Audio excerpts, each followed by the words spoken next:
Hey you, yeah you who clicked on this video. Thanks for giving our channel a shot. And if you will, please do us the honor of watching the video all the way through. Appreciate it. Now onto the video. With superhero films taking over the cultural zeitgeist of our entire popular culture, it just seems so strange to me that in an era where a lot of people are, right or wrong, are taking a lot of their cues from fiction and fictionalized stories, that one of the largest, if not the largest entertainment company on the planet, Disney, and in particular their subsidiary company Marvel, seems to hate, and I do mean hate, fathers. What does this boil down to? Well, Disney Marvel hates dads. Why do I say that? Let's get into it. So first and foremost, let me start this video by saying that I love my dad.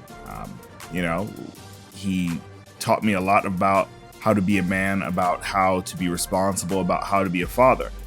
Lessons that I took and continue to take into my life every day. So I really find it strange that a company that deals in the superhero business and is so prolific and prominent in that business, such as Marvel, seems to have such a problem with fathers when it comes to their cinematic properties. So where am I going with this? Well, to get into this, we have to start from the beginning of the MCU, because as you're well aware, the MCU didn't always have a problem with dads, but it seems like after their subsequent acquisition by the Disney company, there was a shift in how they thought that the family arrangement portrayed by their titular heroes should be portrayed. So if we're going to start at the beginning, let's start at the beginning. So the first father that we have that is basically demonized and shown to be less than is Howard Stark. Now, this is an interesting character because Howard Stark is presented to us first in the original Iron Man film. And in the original Iron Man film, we can tell that Tony doesn't have the best relationship with his father, but at the same time, it's not necessarily adversarial, but actually like one of competition. We see that Tony is essentially chasing his father's ghost in a way because of all of the insane inventions that Howard Stark was able to come up with, all of the innovations and how he was able to push the United States forward. And we see this again in Captain America, the First Avenger, because Captain America is one of Howard Stark's friends and oldest friends. So we see this character prior to the Disney acquisition being portrayed as, slightly a womanizer, but ultimately an inventor and a man of vision. But post the Disney acquisition, we see that Howard Stark is definitely demonized, especially in the eyes of his son Tony. He's seen as callous and unloving, almost an absentee father, to the point where Tony has to create a virtual therapy program in which he can relive past trauma and work through it in regard to his father, even to the point where once he finds out that the character of the Winter Soldier, aka Bucky Barnes, murdered his father and mother brutally, actually, his biggest gripe with the Winter Soldier, even after he finds out that the Winter Soldier did not have control of his brain function or his decision making when he murdered his parents, his response was, "You killed my mom." That was the biggest thing for him. And it's just so interesting that the character of Howard Stark as Tony's father doesn't even begin to see any type of redemption or understanding until the Russo brothers, who seem to also be at odds with the higher ups at Disney and Marvel in other particular decision making. We'll get into that in another video, but we see that they portray Howard Stark as kind of misunderstood, and it's not until Tony goes back in time to retrieve one of the Infinity Stones that we really understand that there's supposed to be some healing going on and that character is redeemed. But up until that point, we can see that Howard Stark is definitely seen as a bad father. And this actually spills over into Tony's character, because we see that even though he loved his daughter, because you don't really see her until the events of Endgame in particular, we can see those same traits being put onto him via Pepper Potts, basically saying that he's spending too much time at work, et cetera, et cetera. But that I found interesting. So if you thought that that was a one-off, you might want to strap in and get some popcorn, because we're not done yet. So the next father that we have is Odin, played by Sir Anthony Hopkins.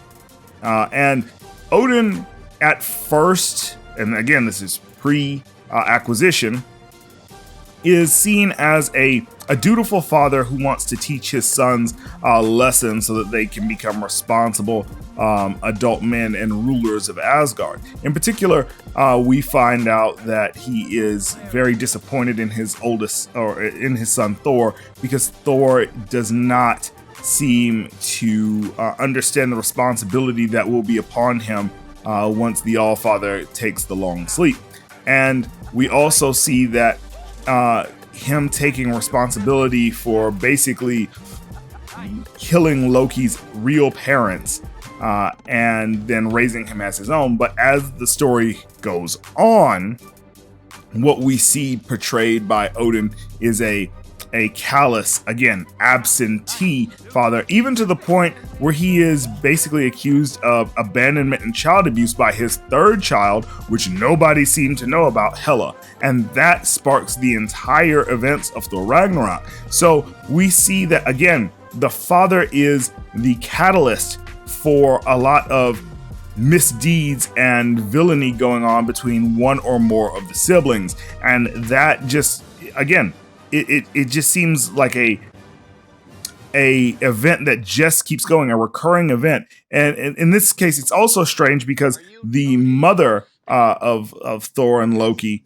is almost venerated to the point of her not being able to do anything wrong, which, not saying that she has, but it just seems so lopsided. And this lopsided view of mother and father, just like with the Tony Stark character, will continue throughout the rest of the phases in the MCU, which brings us to our next father.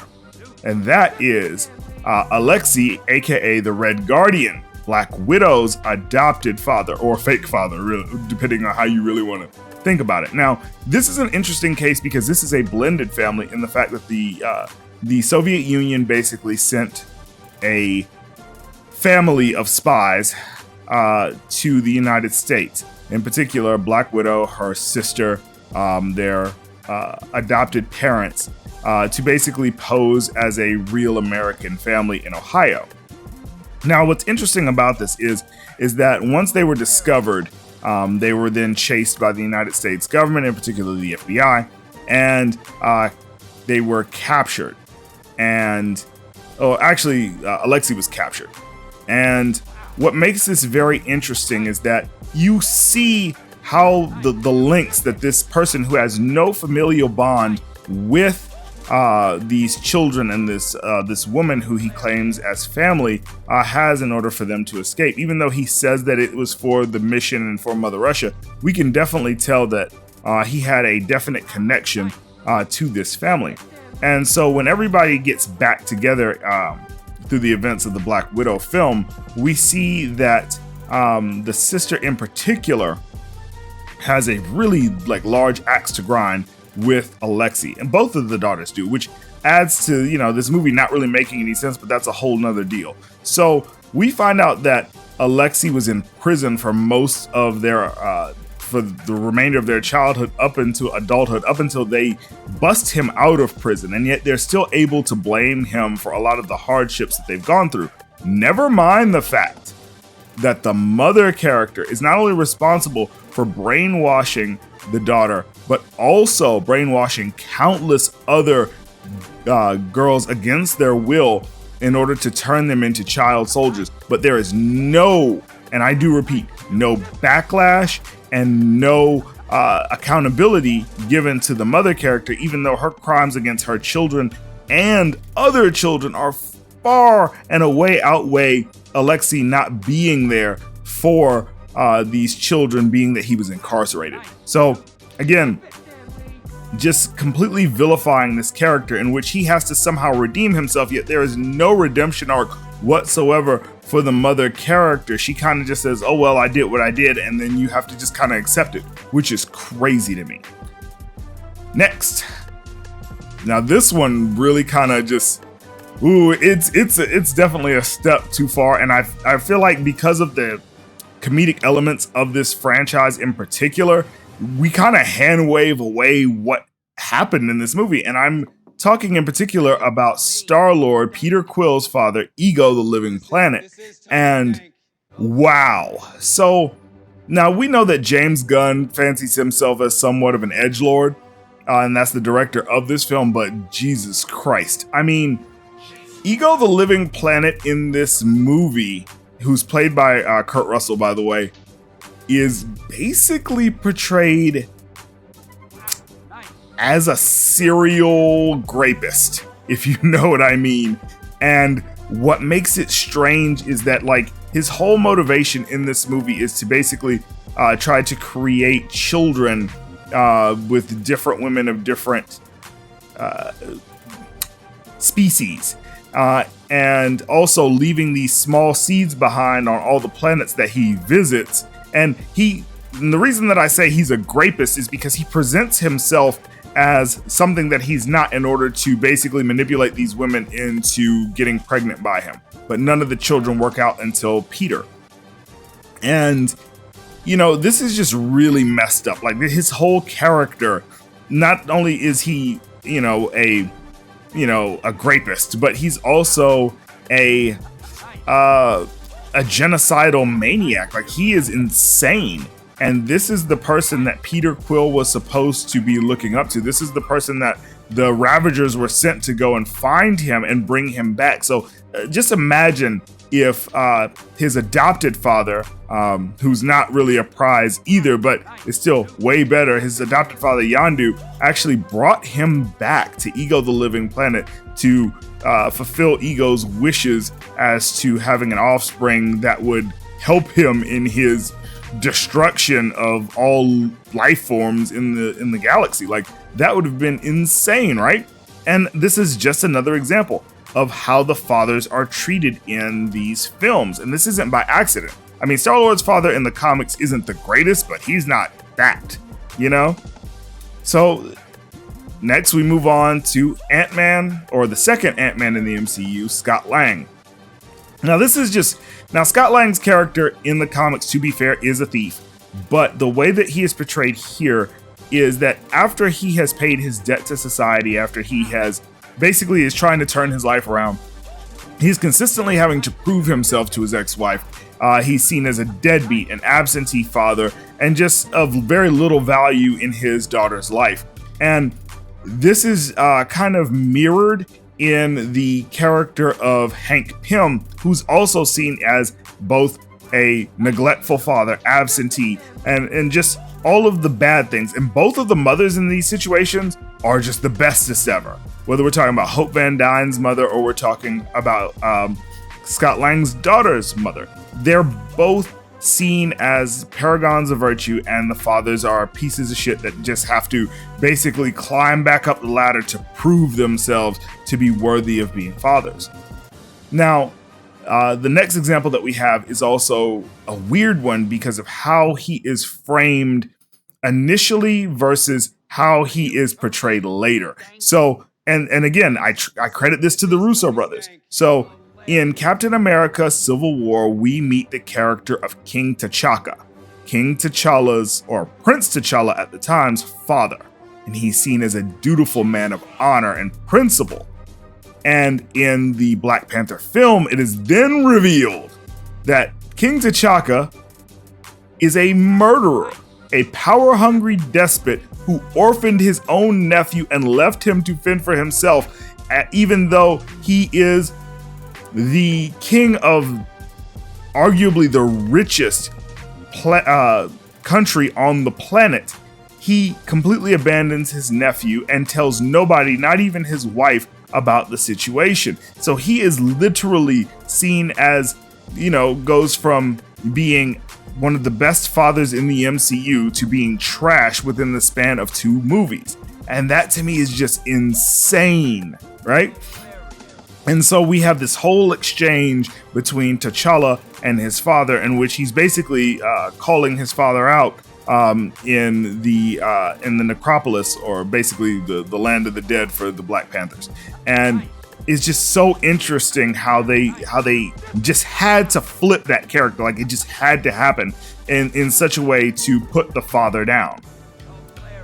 Next, we have Shang-Chi's father, the Mandarin. Now, the Mandarin is a villain.